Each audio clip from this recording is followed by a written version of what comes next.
Então vamos para a correção da semana 1 do PET volume 6. Número 1. O Pilates é um método composto por exercícios físicos e alongamentos que utilizam o peso do próprio corpo na sua execução. É também uma técnica de reeducação do movimento, que traz equilíbrio mental e corporal. Karina está assistindo uma sessão de Pilates e percebeu que todos os movimentos feitos com o corpo formam ângulos com aberturas de diversos tamanhos. Ela, muito curiosa, resolveu verificar a medida desses ângulos. Observando as imagens abaixo, avalie os ângulos formados entre as pernas, braços e o tronco da pessoa. Então nós temos aqui a imagem 1, formando vários ângulos. A imagem 2 também nós temos aqui vários ângulos formados por pernas, braços e troncos. E a imagem 3 também nós temos vários ângulos formados, por braços, pernas e tronco da imagem do boneco. As imagens feitas no GeoGebra por Natana Santos. Responda as questões a seguir. Então vamos lá. Aqui a gente usando o transferidor, a gente consegue fazer as medidas de ângulos nas imagens, tá bom? Então letra A. Algum dos ângulos aparenta ser um ângulo reto? Então vamos lá. Onde nós temos aqui essa imagem de quadradinho vermelho, todos eles são ângulos retos, que são chamados ângulos de 90 graus. Então, sim, os ângulos destacados com o quadradinho vermelho são os nossos ângulos retos. Letra B. Qual a imagem que apresenta o ângulo de menor abertura? Então, nós vamos ter o ângulo de menor abertura olhando aqui no nosso transferidor. A terceira imagem, nós temos aqui o ângulo com os braços do bonequinho que forma 40 graus, mais ou menos os 40 graus. Então, a imagem com menor abertura é a imagem 3, a terceira imagem. Letra C. Qual a imagem que apresenta o ângulo de maior abertura? Então vamos lá.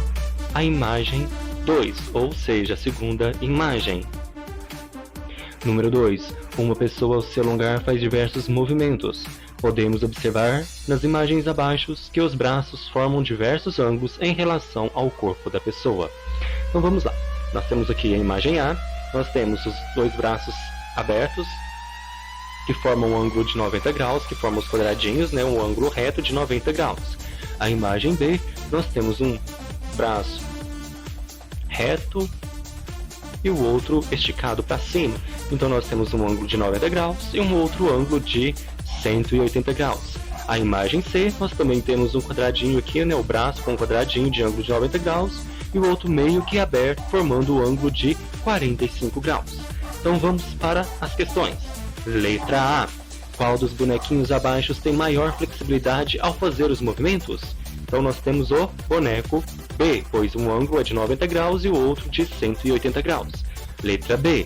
Você conseguiria estimar as medidas dos ângulos indicados nessas imagens? Como falamos anteriormente, em A, dois ângulos de 90 graus, em B, um ângulo de 90 e outro de 180, e em C, um ângulo de 90 graus e 45 graus. É possível medir essas aberturas? Como? Sim, usando um instrumento chamado transferidor, aquela imagem que usamos na atividade 1. Letra D.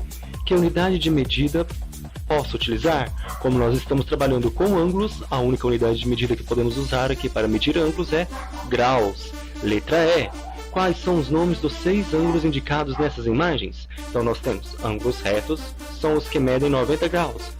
Ângulo raso, ângulo que mede 180 graus. E ângulo agudo, que mede 45 graus. Número 3. Tudo que enxergamos está em uma determinada região chamada campo de visão. Esse campo de visão é estabelecido pelo ângulo de visão, que corresponde à abertura estipulada pelos limites de nossos olhos. O campo de visão pode ser classificado como monocular, visão de um olho, ou binocular, 2 olhos. No caso de nós humanos, podemos enxergar cerca de 180 graus para frente, sendo que nossa percepção de profundidade é demarcada pelo ângulo de interseção dos dois olhos, ou seja, 120 graus à frente, como podemos observar a figura.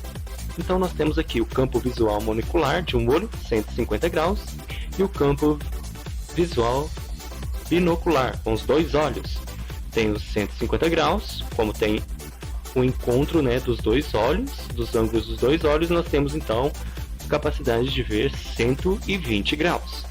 Nas câmeras fotográficas, por exemplo, a escolha da espessura da lente determina o ângulo visual da imagem e da distância a qual a imagem deve ser focada, ficar mais nítida. Então nós temos aqui o ângulo da câmera, a distância. Depois nós temos um ângulo menor com a distância maior.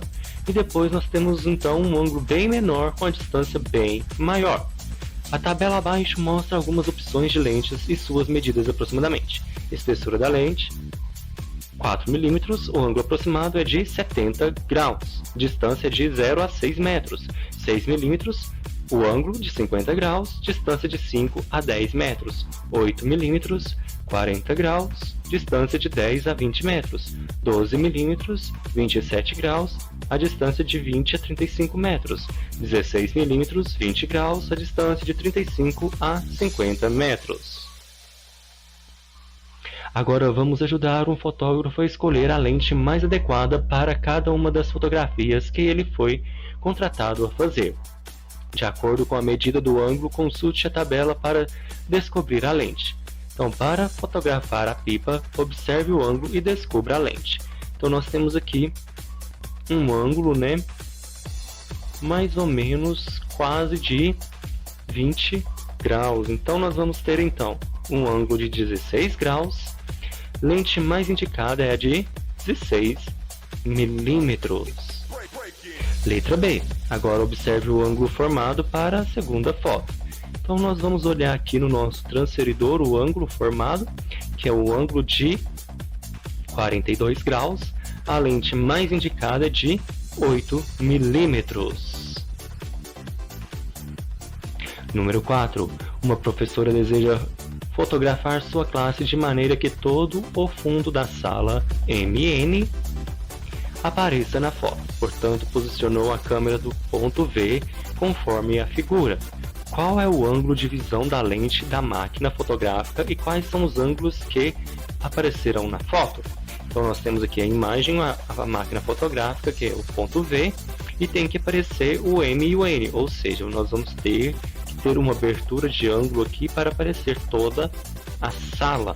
Então vai ser um ângulo de 55 graus, usando o transferidor. A gente vai achar então o ângulo de 55 graus. Alunos que não aparecerão: o A, o C, o D e o F.